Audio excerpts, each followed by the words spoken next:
अस्सलाम वालेकुम।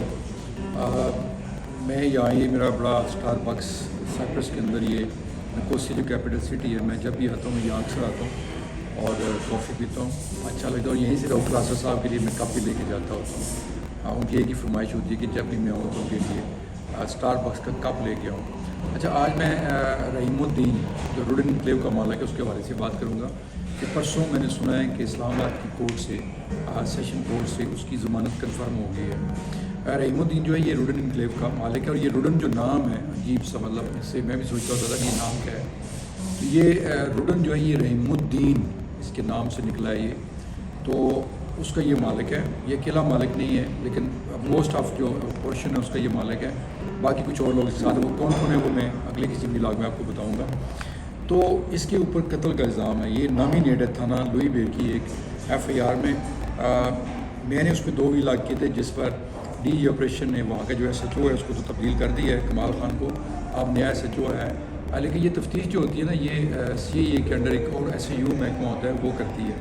इसके जो तफ्तीशी इमरान विनिंग वो एक बदनाम तरीन मतलब शख्स है, और मैंने इस्लामाबाद पुलिस के जो ऊपर के ऑफिसर हैं उनसे पूछा भी है इसके बारे में। जहाँ जहाँ भी ये रहा है तो इसके बारे में यही कहा गया है कि ये बिल्कुल ये एक अनकम्पिटेंट लेकिन इंतहा का, मतलब ये ज़राए कहते हैं कि करप्ट आदमी है। एनीवे, देखते हैं कि ये क्या हुआ।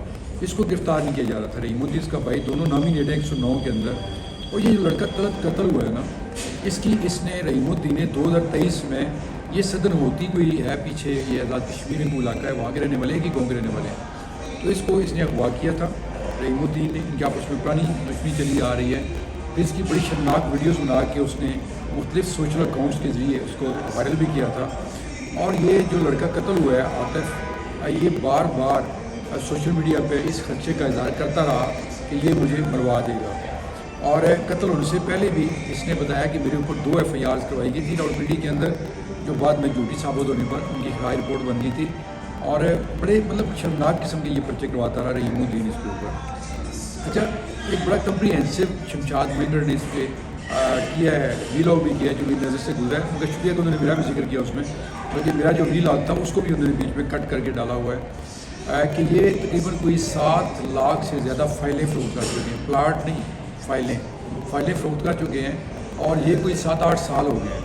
और जो पैसे उन्होंने लिए थे, आप कहते हैं ये उसके ऊपर जो पैसे हमने लिए थे उसके ऊपर डेवलपमेंट करना मुमकिन नहीं रहा, और मज़ीद आप पैसे दें और पैसे मांग रहे हैं। भाई, जब काम तुमने नहीं किया वक्त के ऊपर तो मज़ीद पैसे किस चीज़ के। लेकिन ये भी सुनने में आ रहा है, जो मेरे मांगड़ साहब के वहाँ प्रोग्राम से सुना है, कि बहुत ज़्यादा पैसा इन्होंने यूरोप और दुबई में शिफ्ट कर दिया है, मनी लॉन्ड्रिंग भी की है मुबैना तौर पर। ये मांगड़ साहब का कहना है। अच्छा, इसके अलावा इसने एक मेरे चकवाल के जनरल क्यूम है, जो माशाल्लाह सेनेटर भी है मुस्लिम लीग नून के। मेरी नज़र में वो बड़े एक शरीफ आदमी थे, लेकिन उनका ये जो किरदार मेरे सामने है कि वो यहाँ पे नौकरी कर रहे हैं, स्टूडेंट एन्क्लेव में नौकरी कर रहे हैं। कोई 1 मिलियन इसकी सैलरी है, गाड़ी दी हुई है, गार्ड्स हैं।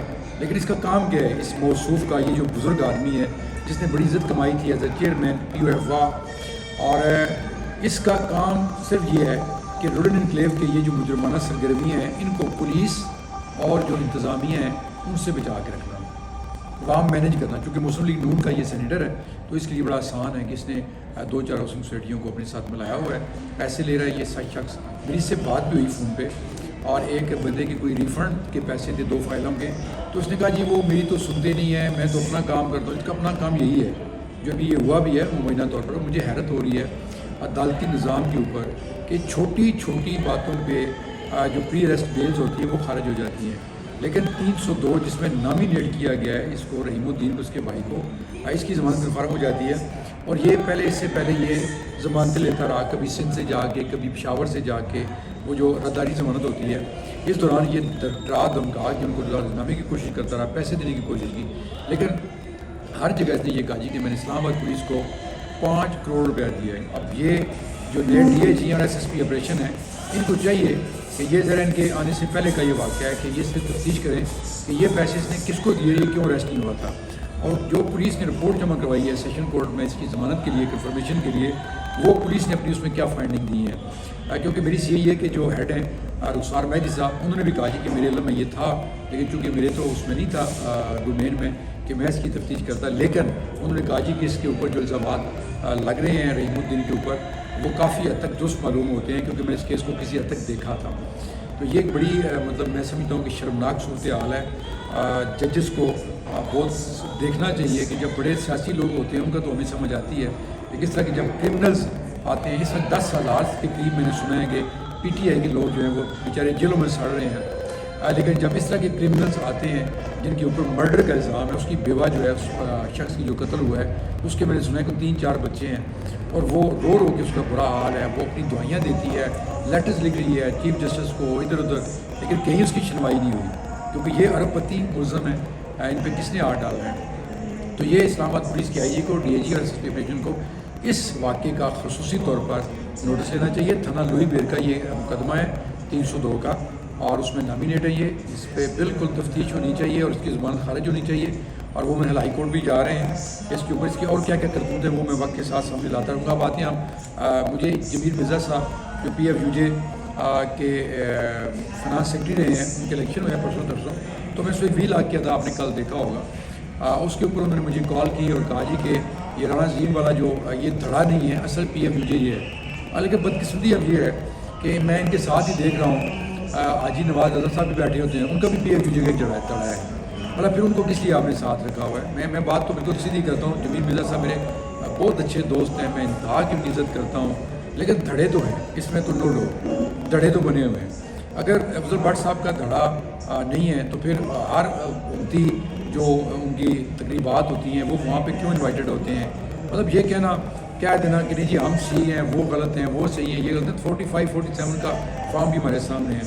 تو میں یہ درخواست یہ کروں گا کہ پی کیک کے حوالے سے کل احمد میر نے بھی بڑی اچھی تقریر کی، ویدا فاروقی بھی اس حوالے سے بولی ہے، سلیمان غنی بھی بولے ہیں کل جب یہ الیکشن کے بعد، جو پریزیڈنٹ ہے آئی ایف جے کی وہ بھی آئی ہوئی ہیں۔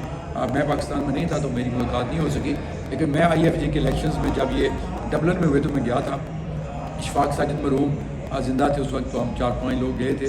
تو یہ آئی ایف جے جو ہے جس کے تقریباً کوئی 100 سے زیادہ ممالک ہیں جہاں پہ آئی ایف جے اپنا وجود رکھتی ہے، اور آج میں نے سنا ہے کہ اسلام آباد کے اندر جو پروٹیسٹ ہو رہا ہے پی کیک کے حوالے سے، اس کی قیادت بھی یہ خاتون جو صدر ہیں آئی ایف جے کی یہ کر رہی ہیں۔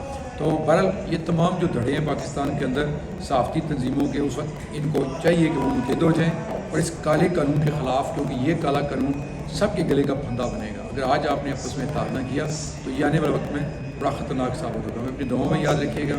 اللہ حافظ۔